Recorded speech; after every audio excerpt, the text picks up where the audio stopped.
Hello user, welcome back to our new episode. आज की जो वीडियो होने वाली है वो है फार्मा सीरीज की वीडियो नंबर 3। इस वीडियो के अंदर में हम आपको आज बताने वाले हैं, अगर आप एक फार्मा होलसेल का बिजनेस करते हैं या फिर आप एक मेडिकल स्टोर चलाते हैं तो आप किस तरीके से मार्ग ईआरपी सॉफ्टवेयर के अंदर में अपने सेल बिल को जनरेट कर सकते हैं।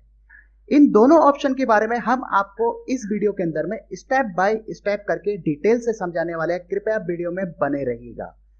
सबसे पहले मैं बात करना चाहता हूं मेडिकल स्टोर की। अगर आप एक मेडिकल स्टोर चलाते हैं तो आप किस तरीके से मार्ग ईआरपी सॉफ्टवेयर के अंदर में सेल बिल को जनरेट कर सकते हैं, आइए देखते हैं। इसके लिए आप सबसे पहले ट्रांजैक्शन वाले ऑप्शन में आएंगे। उसके बाद में यहां पर जो पहला ऑप्शन दिखाई देता है वो है सेल का। आप सेल वाले ऑप्शन के ऊपर में एंटर प्रेस करेंगे। एंटर प्रेस करते ही आपके सामने नेक्स्ट विंडो ओपन हो जाती है, जिसमें सबसे पहला ऑप्शन लिखा हुआ है रिटेल बिल। आप इस वाले ऑप्शन के ऊपर में एंटर प्रेस करेंगे। एंटर प्रेस करते ही आप देखेंगे कि आपके सामने रिटेल सेल बिल की जो विंडो है वो ओपन हो जाती है, जिसमें सबसे पहला जो ऑप्शन आता है वो आता है डेट का। आप चाहे तो यहाँ पर अपनी डेट को कस्टमाइज कर सकते हैं और कस्टमाइज करने के बाद में आप नेक्स्ट ऑप्शन के लिए एंटर प्रेस करेंगे। एंटर प्रेस करने के बाद में यहाँ पर आप देखेंगे जो नेक्स्ट ऑप्शन आता है वो आता है पेशेंट का। मतलब कि यहाँ पर आप अपने पेशेंट की डिटेल को मेंशन कर सकते हैं। जो सबसे पहला ऑप्शन जो पेशेंट डिटेल में आता है वो आता है मोबाइल नंबर। आप यहाँ पर चाहे तो पेशेंट का जो मोबाइल नंबर है वो मोबाइल नंबर यहाँ पर ऐड कर सकते हैं। मैं यहाँ पर आपको एक एग्जांपल के लिए मोबाइल नंबर ऐड करके दिखा देता हूँ। पेशेंट डिटेल पे एंटर मारते ही आपके सामने मार्ग ईआरपी की एक अलर्ट विंडो ओपन हो जाती है, जिसमें आप देखेंगे कि यहाँ पर लिखा हुआ है अगर आप इस पेशेंट की डिटेल को परमानेंट फीड करना चाहते हैं या सेव करना चाहते हैं तो आप यहाँ पर यस वाले ऑप्शन के ऊपर में एंटर प्रेस करेंगे। मैं आपको यहाँ पर एक फीड करके दिखा देता हूँ। जैसे ही आप यहाँ पर यस पे एंटर प्रेस करते हैं आप देखेंगे कि पेशेंट की डिटेल जो है वो यहाँ पर आपको कुछ इस तरीके से दिखाई देगी, जिसमें सबसे पहला जो नाम आता है वो आता है मोबाइल नंबर। आप चाहे तो यहाँ पर मोबाइल नंबर को चेंज कर सकते हैं। उसके बाद में जो नेक्स्ट ऑप्शन है यहाँ पर आता है नेम। यहाँ पर आप अपने पेशेंट का नाम लिखेंगे। उसके बाद में नेक्स्ट ऑप्शन के लिए एंटर प्रेस करेंगे। नेक्स्ट ऑप्शन है एड्रेस। आप चाहे तो अपने पेशेंट का जो एड्रेस है उसको भी यहाँ पर आप मेंशन कर सकते हैं। मेंशन करने के बाद में यहाँ पर नीचे दिए गए छोटे छोटे से बेसिक इन्फॉर्मेशन अगर आप इसे डालना चाहते हैं तो आप डाल सकते हैं। अगर आप इसे नहीं डालना चाहते तो इस ऑप्शन को स्किप करके आप एंड तक एंटर प्रेस करेंगे। एंड तक एंटर प्रेस करने के बाद में आपके सामने एक लेजर्स की विंडो ओपन हो जाती है। याद रखिए यहाँ पर आपको सिर्फ कैश वाला जो लेजर है उसी के ऊपर में एंटर प्रेस करना है। एंटर प्रेस करने के बाद में जैसे आप यहाँ पर एंटर प्रेस करते हैं तो आप देखेंगे कि आपकी सेल बिल की विंडो में आपके पेशेंट की पूरी डिटेल्स आपको यहाँ पर कुछ इस तरीके से दिखाई देगी। उसके बाद में नेक्स्ट ऑप्शन आता है डॉक्टर्स। अगर आप चाहे तो अपने पेशेंट के अंदर में जो इस पेशेंट को डॉक्टर अटेंड करने वाले उनकी डिटेल्स भी यहाँ पर डाल सकते हैं। उसके लिए आप अपने कीबोर्ड से यहाँ पर F1 बटन प्रेस करेंगे। F1 बटन प्रेस करते ही आपके सामने आपके डॉक्टर्स की जो लेजर्स है वो आपको आपकी स्क्रीन पे यहाँ पर दिखाई देंगे। अगर यहाँ पर आपको नहीं दिखाई दे रहा है और आपको अगर नया डॉक्टर्स का लेजर क्रिएट करना है तो आप अपने कीबोर्ड से यहाँ पर F2 बटन प्रेस कर देंगे। F2 बटन प्रेस करते ही आप देखेंगे कि डॉक्टर्स की विंडो आपके सामने ओपन हो जाती है, जिसमें सबसे पहला लिखा हुआ है मोबाइल नंबर या कोड। आप चाहे तो यहाँ पर मोबाइल नंबर डॉक्टर्स का डाल सकते हैं या फिर आप चाहे तो यहाँ पर कोड को भी मेंशन कर सकते हैं। उसके लिए आप यहाँ पर अपने कोड को डाल देंगे। कोड को डालने के बाद में यहाँ पर नेक्स्ट ऑप्शन आता है डॉक्टर नेम। आप यहाँ पर डॉक्टर नेम को डाल देंगे। उसके बाद में आप चाहे तो यहाँ पर एड्रेस डाल सकते हैं, उसका रजिस्ट्रेशन नंबर डाल सकते हैं। उसके बाद में अगर आप मोबाइल नंबर भी ऐड करना चाहते हैं तो यहाँ पर उसको ऐड करने के बाद में आप एंड तक एंटर प्रेस करेंगे। एंड तक एंटर प्रेस करते आप देखेंगे कि आपकी स्क्रीन पे आपके जो डॉक्टर्स के लेजर्स है आपको यहाँ पर बना हुआ दिखाई देगा। अब आपको इस बिल में सिलेक्ट करने के लिए आप उस डॉक्टर्स के लेजर्स के ऊपर में यहाँ पर एंटर प्रेस करेंगे। एंटर प्रेस करते ही आप देखेंगे कि डॉक्टर्स की डिटेल भी आपके सेल बिल के अंदर में जनरेट हो चुकी है। उसके बाद में आप नेक्स्ट ऑप्शन के लिए एंटर प्रेस करेंगे। नेक्स्ट ऑप्शन आता है प्रोडक्ट। यहां पर आप उस प्रोडक्ट को सिलेक्ट करेंगे जो प्रोडक्ट आप अपने पेशेंट को देना चाहते हैं।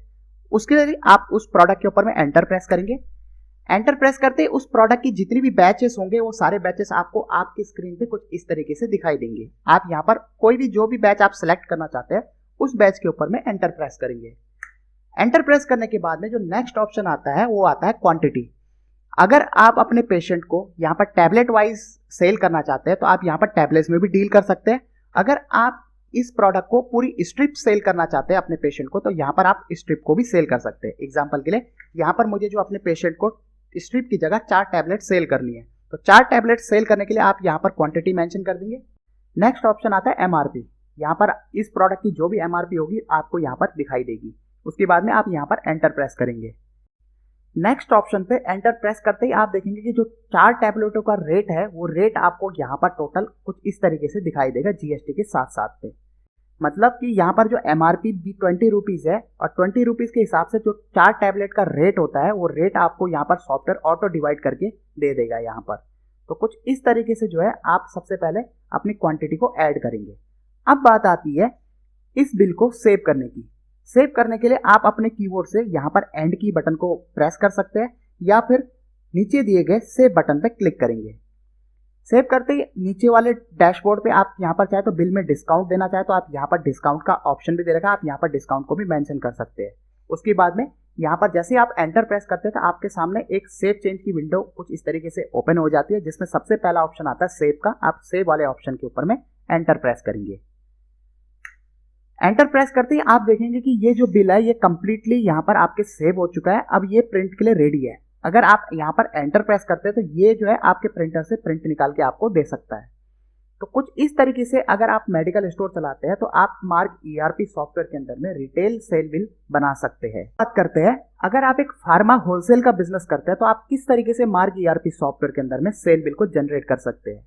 इसके लिए आप सबसे पहले ट्रांजैक्शन वाले ऑप्शन में आएंगे, उसके बाद में सेल वाले ऑप्शन पे एंटर प्रेस करेंगे और उसके बाद में नीचे दिए गए होलसेल बिल वाले ऑप्शन पे एंटर प्रेस करेंगे।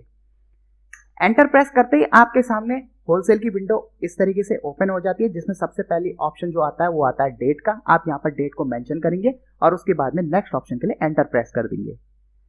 एंटर प्रेस करने के बाद में आपके सामने जो नेक्स्ट ऑप्शन आता है वो आता है लेजर्स का। यहाँ से आप जिस पार्टी को सेल करना चाहते हैं उसके अकाउंट के ऊपर में या उसके लेजर्स के ऊपर में एंटर प्रेस करेंगे।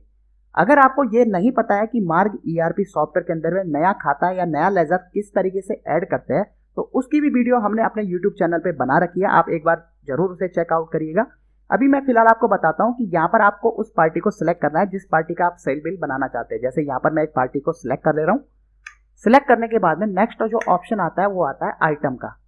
यहाँ पर आपसे ये पूछ रहा है कि जो प्रोडक्ट आप सेल करना चाहते हो उस प्रोडक्ट को यहाँ पर आप सिलेक्ट करेंगे। सिलेक्ट करने के लिए आप उसके ऊपर में एंटर प्रेस करेंगे। एंटर प्रेस करते ही आपके सामने बैच की विंडो कुछ इस तरीके से ओपन हो जाती है। अगर आपके पास में इस प्रोडक्ट के मल्टीपल बैच है तो मल्टीपल बैच आपको आपकी स्क्रीन पे यहाँ पर ही दिखाई देंगे, जिसमें आपको बैच नंबर, उसका स्टॉक, उसकी एमआरपी, उसका सेलिंग रेट, उसकी एक्सपायरी, ये सारी इंफॉर्मेशन आपको यहीं से ही दिखाई देगी। अब यहाँ पर आप जो भी बैच को सिलेक्ट करना चाहते हैं उस बैच के ऊपर में आप एंटर प्रेस करेंगे।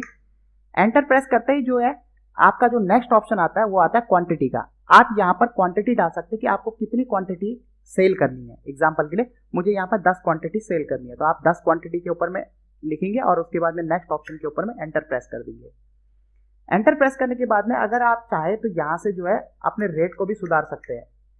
अगर आप एमआरपी टू एमआरपी डील करना चाहते हैं तो एमआरपी टू एमआरपी डील कर सकते हैं। अगर आप यहाँ पर अपना सेलिंग रेट लिखना चाहते हैं तो अपना सेलिंग रेट यहाँ पर मेंशन कर सकते हैं।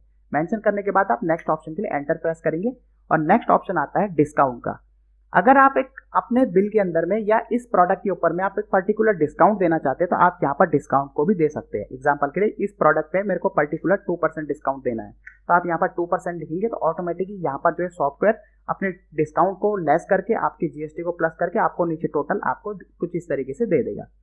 उसके बाद में अगर आप दूसरा कोई प्रोडक्ट भी सिलेक्ट करना चाहते हैं इस बिल के अंदर में तो आप अगेन एंटर प्रेस करेंगे और यहाँ से उस दूसरे प्रोडक्ट को सिलेक्ट कर लेंगे। उसके बाद में अब बात आती है इस बिल को सेव किस तरीके से करना है। सेव करने के लिए आप अपने कीबोर्ड से यहाँ पर एंड की बटन को भी प्रेस कर सकते हैं या फिर नीचे दिए गए सेव वाले बटन के ऊपर में क्लिक कर सकते हैं। जैसे ही आप यहाँ पर क्लिक करते हैं आप यहाँ पर एंटर प्रेस करेंगे तो आपको यहाँ पर सेव बिल का ऑप्शन कुछ इस तरीके से दिखाई देगा। आप सेव वाले बिल वाले ऑप्शन पे या तो क्लिक करेंगे या तो फिर एंटर प्रेस कर देंगे। एंटर प्रेस करते ही आप देखेंगे कि ये जो सेल बिल है ये कंप्लीटली सेव हो चुका है और अब ये प्रिंट के लिए रेडी है। आप चाहे तो यहाँ पर इंटर मार के इस बिल का प्रिंट भी निकाल सकते हैं।